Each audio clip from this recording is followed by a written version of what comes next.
Bismillahirrahmanirrahim. Assalamualaikum warahmatullahi wabarakatuh. Alhamdulillah wa syukurillah wa la hawla wa la quwwata illa billahil aliyyil azim. Asyhadu an la ilaha illallah wa la syarika lahu wa asyhadu anna Muhammadan abduhu wa rasuluh. Allahumma shalli ala Muhammad wa ala ali Muhammad wa barik wa sallim. Saya hormati para ustaz baik di level kiai maupun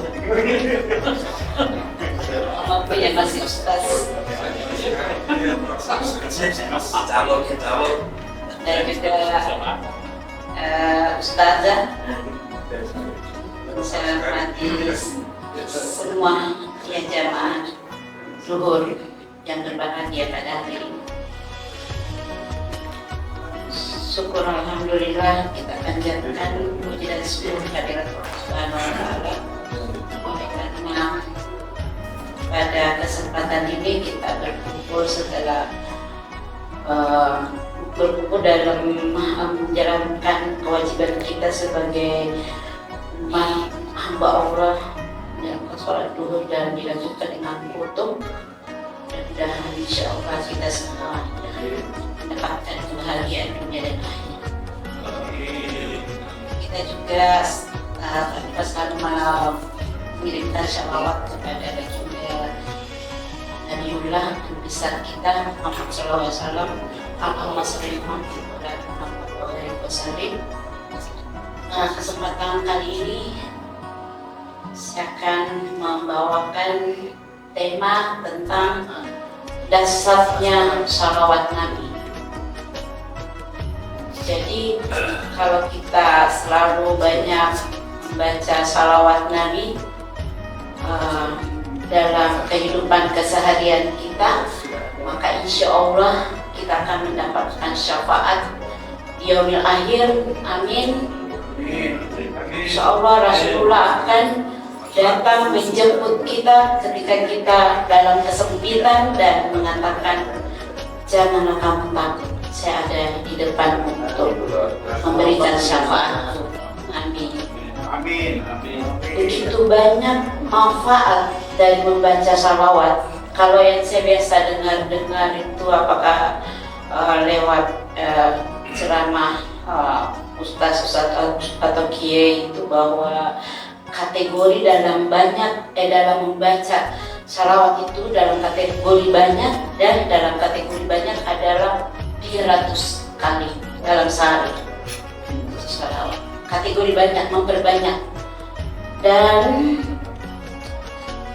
manfaatnya insya Allah ketika kita masuk ke dalam kategori memperbanyak salawat, membaca salawat atau mengucapkan salawat kepada baginda kita Rasulullah Muhammad SAW. Ketika kita banyak hajat, banyak kebutuhan, banyak impian-impian kita belum terwujud, insya Allah beberapa hadis ya, insya Allah kita akan terkabulkan hajat kita dengan melalui memperbanyak membaca salawat. Kemudian dengan memperbanyak baca salawat, kalau kita berutang maka akan lunas melalui memperbanyak baca salawat. Ya, jadi dalam kesulitan biasanya itu ya bayar banyak hutangnya. Ini ada hadis, ada riwayat tentang riwayat tentang digigit utang ya pada zaman Rasulullah. Jadi ketika itu ada hamba Allah yang berhutang 500 dinar karena dia adalah pedagang, dan karena terlalu banyak kebutuhan-kebutuhan yang mendesak yang tidak terduga, sehingga dia harus berhutang untuk menutupinya semuanya itu.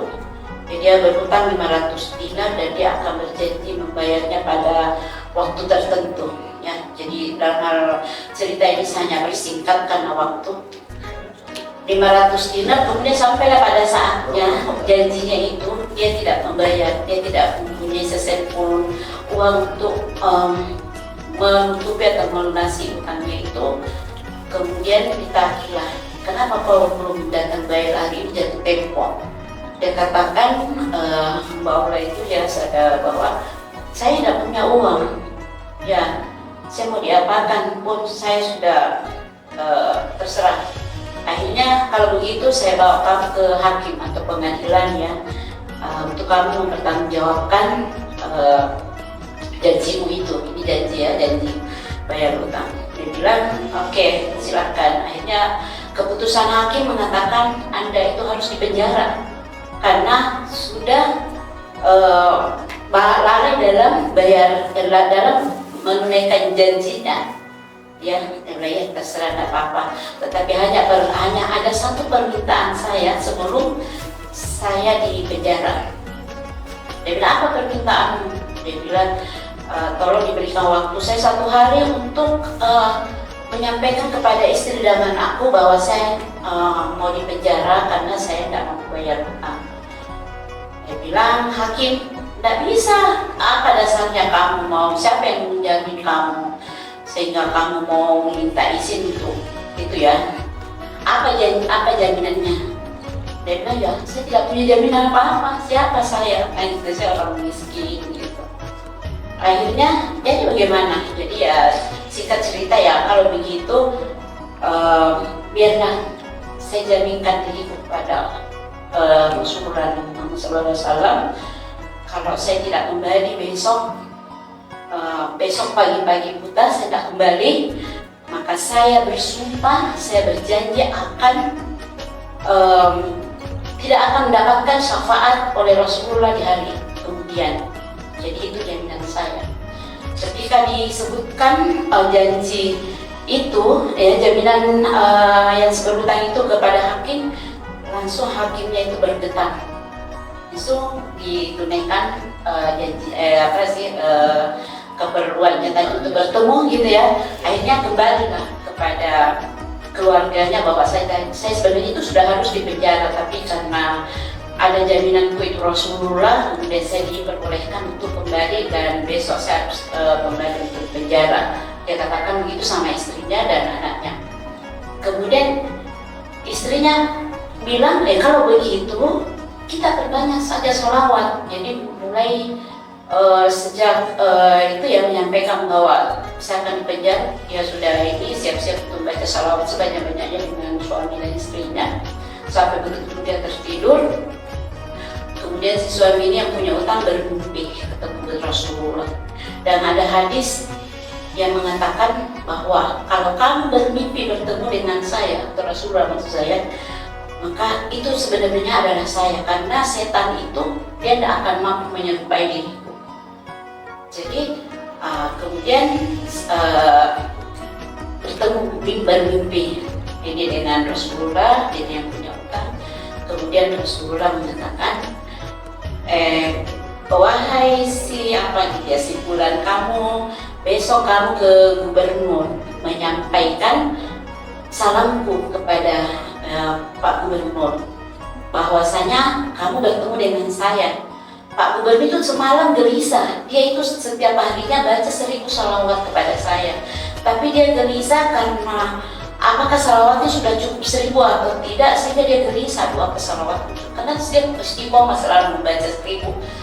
Datanglah si yang punya utang, hai Gubernur, saya menyampaikan salam dari Rasulullah. Tadi malam itu Pak Gubernur tidak usah gelisah, salawatnya itu udah cukup 1000. Itu kata Rasulullah. Saya bermimpi bertemu dengan dia. Langsung, wah ini benar, karena kalau dia bawa berselawat setiap hari 1000 kan, dia percaya. Oh iya, Baginda Gubernur, saya datang juga ke sini sekaligus Rasulullah mengatakan cobalah kamu meminta bantuan kepada Pak Gubernur nasi utang. Iya, berapa utangnya? 500 dinar. Baik, kemudian Pak Gubernur memberikan 500 dinar dari Bang Tamwil, BRD tidak ya. Kemudian uang pribadinya dia serahkan lagi 3.500 dinar. Jadi dia bawa pulang uang 400 dinar. Kemudian singkat cerita dia datanglah kepada yang si saudagar yang memberikan pinjaman itu 500 dinar. Dia katakan bahwa ini begitu dibuka pintu rumahnya, ternyata si saudagar ini bermimpi juga dengan Rasulullah. Rasulullah mengatakan dalam mimpi saudagar itu, kalau lunasi utangnya si ini 500 dinar, kan insya Allah kamu akan mendapat syafaat dari akhirat nanti. Jadi ketika itu sudah ditunggu-tunggu itu kedatangan si berutang 500 dinar, dan begitu dibuka pintu ketemu dan berpelukan erat, kan sama-sama sudah bermimpi dengan Rasulullah, dan utangnya tidak jadi dibayar, malah dikeluarkan lagi uang berapa? Katanya sudah dapat 3.000 ya, keluarkan lagi uang 1.000 dinar. Jadi dia sudah mendapat uang 400 dinar dari dia berutang 500 dinar hanya karena memperbanyak baca sholawat. Dan tadi itu kategori memperbanyak, berarti dia masuk di 300 minimal 300 sholawat. Ini tadi 39 berarti sudah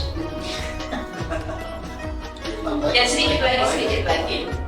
Jadi saya sampaikan bahwa kita harus memiliki mahabbah. Ya, mahabbah itu cinta yang mendalam kepada Allah dan Rasul. Jadi kalau minggu-minggu kampanye Ustaz Budi berikan saya tugas, pernah saya berubah ini mahabbah, mencintainya, tapi jangan bapak-bapak mencintai yang lain. Maksud saya mencintai mahabbah terhadap Rasul dan Muhammad Nabi Muhammad SAW. Maka betul-betul kalau kita mau bertemu dalam kisah itu dengan Rasulullah, kita betul-betul membaca salawat dengan merindukan, dengan mahabbah, merindukan yang sangat mendalam, ingin bertemu dalam hidup dengan Rasulullah. Sehingga kalau itu kita mudah-mudahan kita semua bermimpi bertemu dengan Rasulullah, dan insya Allah kita mendapatkan syafaatnya di kemudian. Saya kira itu yang saya bisa sampaikan pada siang hari ini. Mudah-mudahan itu akan memberikan petunjuk petunjuk dalam waktu kita, dan kita akan mengikutinya. Dan maaf bila ada kata yang salah. Wassalamualaikum warahmatullahi wabarakatuh.